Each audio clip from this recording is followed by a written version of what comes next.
Hello everyone. हम पढ़ रहे हैं कक्षा 8 गणित। मैं हूं आपका दोस्त सत्यम नायक। आइए प्रश्नावली 3.2 को स्टार्ट करते हैं।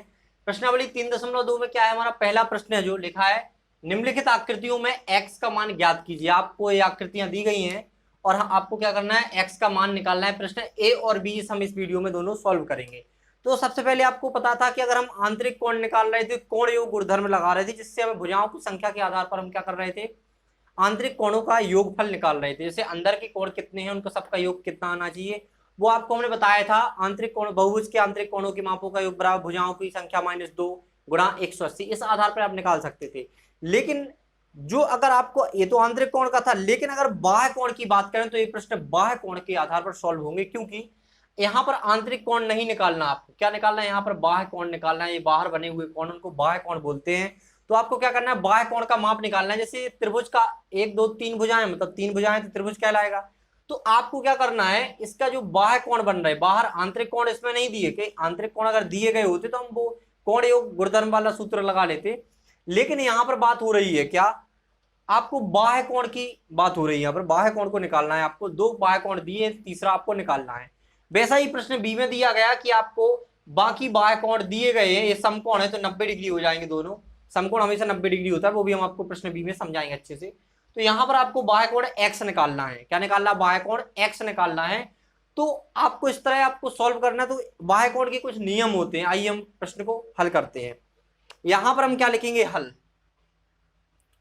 तो एक नियम होता है कि किसी भी बहुभुज के बाह्य कोणों के मापों का योग 360 डिग्री होता है। चाहे वो पंचभुज हो, चाहे उसमें 10 भुजाएं हो, चाहे 6 भुजाएं, 6 भुजाएं मतलब षडभुज, कोई भी भुज हो, कितना भी भुजाएं हो, उसमें आपका बाह्य कोणों के मापों का योग कितना आना चाहिए, आता है 360 डिग्री आता है बाह्य कोण के। याद रखना, बहुभुज के बाह्य कोण, कोई भी बहुभुज हो तभी लिखेंगे हम, किसी भी बहुभुज के बाह्य कोणों के मापों का योग 360 डिग्री होता है। अगर यहां पर हमें आंतरिक कोण के मापों का योग पता करना होगा तो हम क्या करेंगे, कोण योग गुणधर्म से निकाल सकते हैं। भुजाओं की संख्या -2 गुणा 180। चलिए हम टाइम को और खराब ना करते हुए प्रश्न को स्टार्ट करते हैं। तो यहां पर हम लिखेंगे, हम जानते हैं कि, क्या लिखेंगे, हम जानते हैं कि, हम जानते हैं कि किसी बहुभुज के, याद रखना हमने क्या लिखा, किसी बहुभुज, किसी बहुभुज का नाम नहीं लिया हमने, किसी, कोई भी बहुभुज हो सकता है वो, बाह्य कोणों की बात की गई हो तो सबके मापों का योग 360 डिग्री होता है। तो यहां पर हम लिखेंगे, हम जानते हैं कि किसी बहुभुज, अगर आंतरिक कोण की बात करें तो आपको कोण योग गुणधर्म वाला सूत्र लगा देना, जो बहुत सारे प्रश्नों में हमने पीछे 3.1 में सॉल्व किया है, ठीक है। तो यहां पर हम जानते हैं कि किसी बहुभुज के बाह्य, जो बाहर बनते हैं कोण, जैसे ये बन रहे हैं, ये बन रहा है बाहर, ये अंदर वाले आंतरिक कोण कहलाते हैं, ठीक है। तो हम जानते हैं किसी बहुभुज की बाह्य कोणों के मापों का योग, बाह्य कोणों के मापों का योग कितना होता है, 360 डिग्री होता है। क्या होता है, 360 डिग्री। कोई भी आपका बहुभुज हो, अगर बाहर कोण, मतलब जो बाहर बने हुए कोण, अगर इनको जोड़ा जाए तो 360 डिग्री होता है, ठीक है। तो अब हम क्या करेंगे, यहां पर लिखेंगे अतः बाह्य कोणों के मापों का योग, बाह्य कोणों के मापों का योग बराबर क्या होना चाहिए, 360 डिग्री। अगर यहां पर लिखा है बाह्य कोणों के मापों का योग, तो आप लोग को क्या करना है, जो बाहर आपके कोण बने हुए हैं उनको सबको जोड़ना है और 360 के बराबर कर देना। क्योंकि कोई भी बहुभुज हो, यही नियम इसमें लगेगा। इसमें भले ही 5 भुजाएं, 1 2 3 4 5 पंचभुज है, लेकिन इसमें भी यही नियम लगेगा, सेम टू सेम यही नियम। किसके, जो बाहर 5 कोण बन रहे हैं बाह्य कोण, उनको अगर जोड़ेंगे तो 360 के बराबर होगा। इसमें आपको कोई भुजाओं की संख्या की बात नहीं है, कोई भी बहुभुज आपका, सबके बाह्य कोणों के योग कितना आना चाहिए, 360 डिग्री आता है। तो हम यहाँ पर क्या करेंगे, सभी बाह्य कोणों को जोड़ देंगे, चाहे वो त्रिभुज हो, चाहे वो पंचभुज या चाहे वो 10 भुज, कोई भी भुज हो आपका, ठीक है। तो यहां पर हम लिखेंगे बाह्य कोणों के मापों का योग। तो जितने भी बाह्य कोण बने हैं हम उनको क्या करेंगे, जोड़ देंगे। तो पहला मान लेते हैं x डिग्री प्लस, इसके बाद 125 डिग्री प्लस, इसके बाद 125 डिग्री, फिर से ये किसके बराबर है, 360 के बराबर है। तो हम यहाँ पर क्या करेंगे, इनको जोड़ेंगे, 125 और 125 250 हो जाएगा। तो यहाँ पर हम क्या लिखेंगे, x प्लस 250, क्या लिखेंगे, 125 प्लस 125 250। तो x प्लस 250 बराबर 360 डिग्री। यहां पर क्या आएगा, 360 डिग्री आएगा आपका। तो इसके बाद हम क्या करेंगे, जब x प्लस 250 लिखा, वहां पर 250 का हम क्या कर देंगे, पक्षांतरण कर देंगे। तो हम जो x बाह्य कोण है, यहां पर देखिए इसका मान निकालना था, क्योंकि प्रश्न में ही दिया कि x का मान निकालिए। तो बाह्य कोण जो आपका x है, वो आपको क्या निकालना है, उसका मान निकालना है। तो हम क्या करेंगे, x बराबर क्या आ जाएगा हमारा, 250 का तो पक्षांतरण हो जाएगा। तो यहां पर क्या बचेगा, x बराबर 360 डिग्री, 250 का यहाँ पर पक्षांतर हो जाएगा तो माइनस में आ जाएगा। तो x बराबर क्या बचेगा आपका, क्या बचेगा यहाँ पर 110, क्या बचेगा आपका 110 डिग्री।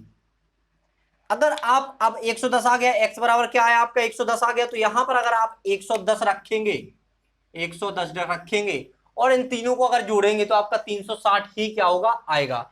तो यहां पर आपको एक प्रश्न पहले का ए तो आपका सॉल्व हो गया। इसके बाद हम क्या करते हैं, प्रश्न बी को सॉल्व करते हैं। तो इसमें भी यही नियम लगेगा, क्योंकि ये भी क्या है, एक बहुभुज है और सभी बहुभुज में एक ही नियम लगता है बाह्य कोणों के लिए, 360 डिग्री होता है सबका योग।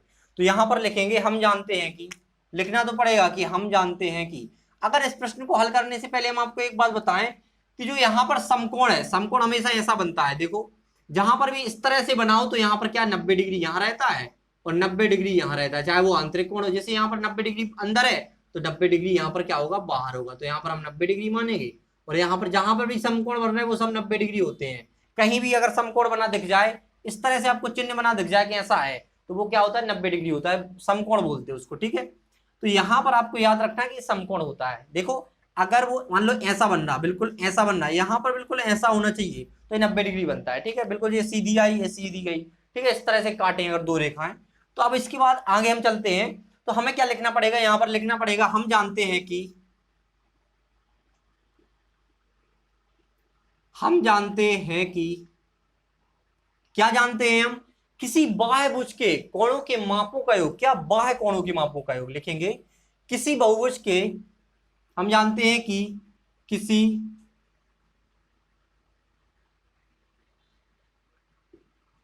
बहुभुज के बाह्य कोणों के मापों का योग, बहुभुज के बाह्य कोणों के मापों का योग, कोणों के मापों का योग कितना होता है, 360 डिग्री होता है। रट लेना है आपको, ठीक है। जैसे कोणीय गुणधर्म का सूत्र को रटा था, वैसे इसको याद कर लेना है। हम जानते हैं कि किसी बहुभुज के बाह्य कोणों के मापों का योग 360 डिग्री होता है। तो हम क्या करेंगे, लिखेंगे अतः बहुभुज के कोणों का, बहुभुज के या बाह्य कोणों के मापों का योग, यहां पर लिखेंगे हम बाह्य कोणों के मापों का योग, बाह्य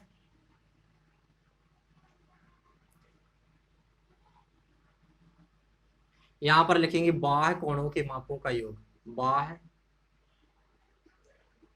कोणों के मापों का योग बराबर कितना होना चाहिए, 360। कोई भी बहुभुज हो, याद रखना कोई भी बहुभुज हो। लेकिन आंतरिक कोण की जब बात होगी, अंदर के कोणों की, तो आपका कोण योग गुणधर्म का सूत्र रहेगा, भुजाओं की संख्या -2 गुणा 180। याद रखना, इन दोनों में कंफ्यूजन नहीं होना चाहिए, ठीक है। तो यहां पर अगर हम बात करेंगे, तो यहाँ पर बाह्य कोणों के मापों का योग, तो सब जितने भी बाह्य कोण है आपको उनको जोड़ देंगे। जैसे ये x है तो यहाँ पर x डिग्री प्लस, यहाँ पर देखो समकोण बताया था हम लोग, अंदर समकोण बनना तो बाहर भी समकोण बनेगा, समकोण पर काट रहे हैं एक दूसरे को, तो समकोण का कोण 90 डिग्री होता है। तो यहाँ पर हम 90 लिखेंगे, 90 डिग्री प्लस, यहाँ पर क्या है 60 दिया है बाह्य कोण, बाहर के कोणों की बात हो रही है 60। फिर यहाँ पर मान लो कोई क्वेश्चन आ जाए कि आपको अंदर का एक कोण दे दिया जाए, तो आपको रैखिक युग्म का गुणधर्म लगाते 180 माइनस कर देते बाहर वाला कोण निकालने के लिए, तो वो लग जाएगा। लेकिन यहाँ पर सब बाहर के कोण दिए, कंफ्यूज नहीं होना है। तो सब बाहर के कोण दिए तो उनको हम जोड़ लेंगे। यहाँ पर हमने x प्लस 90 प्लस 60 प्लस फिर 90, क्योंकि ये भी समकोण था, 90 प्लस ये 70 था, 70 बराबर क्या है 360 डिग्री। क्या हो जाएगा 360 डिग्री के बराबर हो जाएगा, क्योंकि अगर इनको जोड़ेंगे सबका मान कितना आना चाहिए 360, नियम है, ठीक है। तो हम क्या करेंगे, अब आगे इनको जोड़ेंगे, अगर हम इनको जोड़ेंगे तो क्या आएगा आपका, देखिए 0 0 0 0 तो 0 आ जाएगा, और 9 9 18 होता है, कितना होता है 9 9 18 होता है, तो यहाँ पर इसको जोड़ेंगे तो आपका 310 आ जाएगा टोटल। क्या आएगा 310, यहाँ पर लिखेंगे हम 310 आ जाएगा यहाँ पर, और x के प्लस में रहेगा, x प्लस इन सबको जोड़ लिया हमने तो क्या है हमारा 310 आया। इसके बाद हम क्या करेंगे, किसके बराबर है 360 के बराबर है, और अब क्या करेंगे हम x का मान निकालने के लिए, क्योंकि हमें x का मान ही तो निकालना है, इसमें एक कोण है आपका बाय कोण जिसका मान x है, तो वही आपको निकालना है। तो x का हम क्या, x का मान निकालने के लिए हम 310 का पक्षांतर कर देंगे, तो यहाँ पर हम लिखेंगे, देखिए यहाँ पर क्या लिखेंगे, x बराबर 360 माइनस 310, क्योंकि 310 का पक्षांतर हो गया। पक्षांतर भी हम पहले चैप्टर में, दूसरे चैप्टर में अच्छे से सीख कर आए हुए, एक चर वाले समीकरण में हम अच्छे से सीख चुके हैं। तो यहां पर हम क्या कर लिखेंगे, यहां पर x बराबर क्या आएगा, यहां पर 50 आएगा, 50 डिग्री। यही क्या है आपका आंसर है। पहले वाले का आंसर आपका 110 आया था, क्या किया था उसमें, x बराबर 360 माइनस 250, क्योंकि बाय कोण जितने भी बन रहे थे इनका मान आ रहा था, इनका जोड़ने पर 250 आ रहा था, और x का कोई मान आपको निकालना था। और यहाँ पर भी आपने पक्षांतर किया तो क्या है आपका 360 माइनस 310 बराबर x बराबर 50 आया आपका। ठीक है, तो यही आपको क्या करना था, निकालना था। तो इस तरह से आप दोनों प्रश्नों को सॉल्व कर सकते हैं। लेकिन ये वाली लाइन आपको याद रखना कि हम जानते हैं किसी बहुभुज के बाय कोणों के मापों का योगफल कितना होता है आपका, 360 डिग्री होता है। तो इसी के साथ हम आपसे विदा लेते हैं, मिलते हैं अगली वीडियो में अगले प्रश्न के साथ। Thanks for watching.